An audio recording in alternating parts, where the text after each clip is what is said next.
अन्न आणि औषध प्रशासनाकडून पुण्यामध्ये भेसळयुक्त पनीर साठा जप्त केला गेला। आमच्याकडे भेसळयुक्त पनीरचा वापर केला जात नाही। कारवाईनंतर पुण्यामध्ये हॉटेल्सवर तशा पाट्या झळकल्या। या सगळ्या पार्श्वभूमीवर आहार तज्ञ कस्तुरी भोसले यांच्याशी आमचे प्रतिनिधी निखिल सुक्रे यांनी संवाद साधलाय। बघूया। आपल्या बरोबर कस्तुरी भोसले मॅडम आहेत, ज्या आहार तज्ञ म्हणून पुण्यामध्ये अनेक वर्ष काम करतायत। मॅम, नेमकं काय होतं हे सगळं? सध्या पाट्या आपल्याला पाहायला मिळतात। चीज अॅनालॉग किंवा पनीर अॅनालॉग म्हणजे नेमकं काय असतं?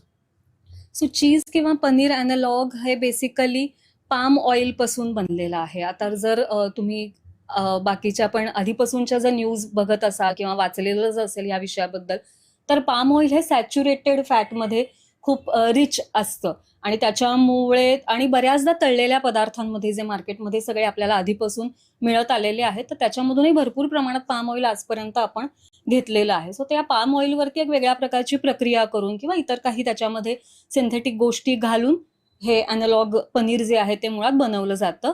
व्हेअरिन आपलं जे पनीर आहे, जे आपण घरी ज्या पद्धतीने बनवतो की त्याच्यामध्ये लिंबू किंवा व्हिनेगर, जे खरं तर मिल्क प्रॉडक्ट आहे। एक आहार तज्ञ म्हणून तुम्हाला काय वाटतं, हे आपले एवढे दिवस आपण जे खात होतो मार्केटमधून, अचानक पनीर गायब झालाय, चीज गायब झालंय, म्हणजे आपण तेच खात होतो, अशा प्रकारचा एक समज खवय्यांमध्ये निर्माण झालेला आहे। याचा परिणाम बॉडीवरती काय झालेला असू शकतो किंवा काय होऊ शकतो? नेमके परिणाम काय होतात त्याच्यामुळे? तर हो, म्हणजे बऱ्याच अंशी आता जर मार्केटमधून गेलं, ह्याचा अर्थ कुठेतरी हा आहे की बरेच लोक आतापर्यंत ते वापरत होते आणि मग आता एकदम सगळे दुधाच्या पनीरवरती जर शिफ्ट झाले असतील तर त्याचं शॉर्टेज आलेलं असणार आहे, ज्यामुळे ते आता अवेलेबल नाहीये।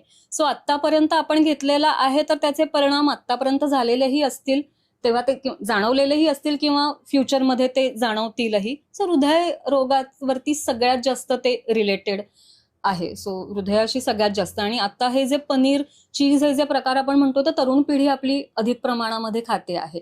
सो ते आपलं फ्युचर आहे।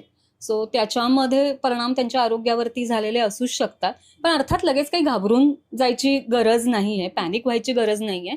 आतापर्यंत झालं आहे, आता ह्याच्या पुढे आपण ते जर खाल्लं नाही किंवा काळजी घेतली तर ते इफेक्ट हळूहळू शरीर आपले नलिफाय करायलाही मदत करतं। जय महाराष्ट्र न्यूज साठी निखिल सुक्रे, पुणे।